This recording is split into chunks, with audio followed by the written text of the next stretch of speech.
மகான் துளசிதாசர் 18ஆம் பகுதி. வாரி சுருட்டி கொண்டெழுந்த தாசர் துளியும் தயங்காமல் நேரே குஷ்டரோகி வடிவிலிருந்த அஞ்சனை மைந்தனின் பாதங்களை இறுகப் பற்றி கொண்டார். பிரபோ, நீங்கள் யாரென்று நான் அறிவேன். இனி நான் தங்களை விடுவதாக இல்லை. என் அடிமனதின் ஆசையை தாங்கள் நன்கறிவீர்கள்.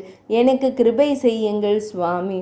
தன் பாதங்களை பிடித்து கொண்டு கதறி அழுத தாசரை அனுமன் அனாயாசமாக தூக்கி தன் தோளில் வைத்து கொண்டு விடுவிடுவென நடந்தார்.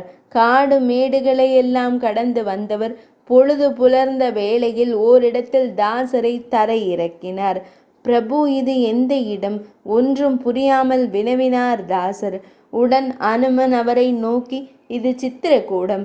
இங்குதான் ஸ்ரீ ராமபிரான் முதலில் வனவாசம் செய்தார்.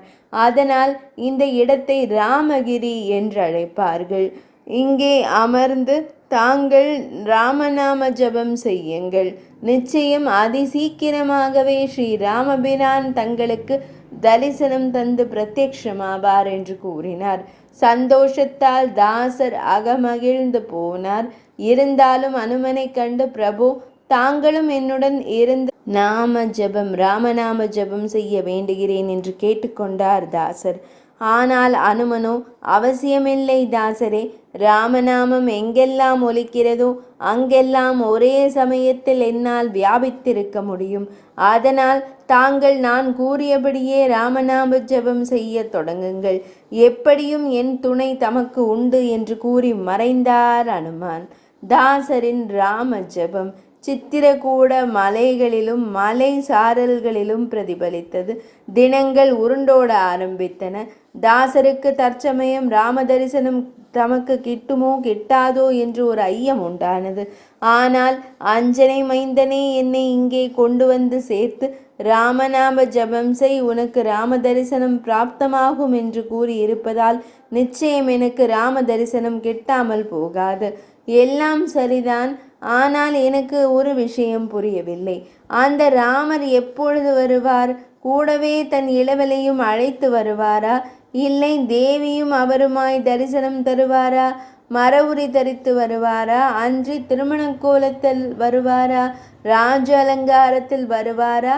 ரதம் ஏறி வருவாரா? நடந்து வருவாரா? இல்லை புஷ்பக விமானம் ஏறி வருவாரா? தன்னுள் அடுக்கடுக்காய் எழுந்த வினாக்களுக்கு விடை காண இயலாமல் தவித்தார் தாசர்.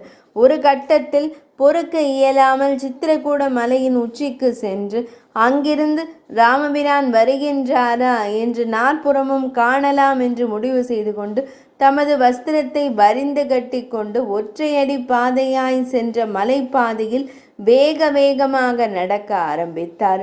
இருபுறமும் புதர் மண்டி கிடந்தது. எங்கோ துஷ்ட மிருகங்களின் உருமல்கள் கேட்டவாறு இருந்தது.